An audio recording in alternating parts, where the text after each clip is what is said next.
1953-yil Lubnonning Sayda shahrida musulmonlar payg'ambarimizning tug'ilgan kunlarini odatdagi bayramlardagidek osmonga o'q otish bilan nishonlar edi. Lekin o'qlardan biri mashhur nasroniy G'attos oilasining kichik qizi boshiga qaytib kelib tegdi. Bu yerdagi shifokorlar zudlik bilan uni Bayrutdagi Amerika universiteti shifoxonasiga ko'chirishdi.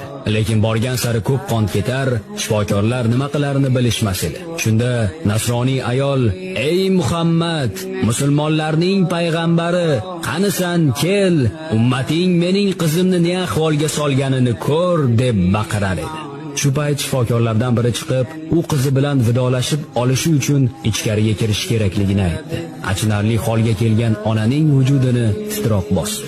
Bazo'r eshikni ochdi-yu, hayratga tushdi. Qizi karavotda o'tirib, "Eshikni yoping, ona, chiqib ketmasin, yoping" derdi.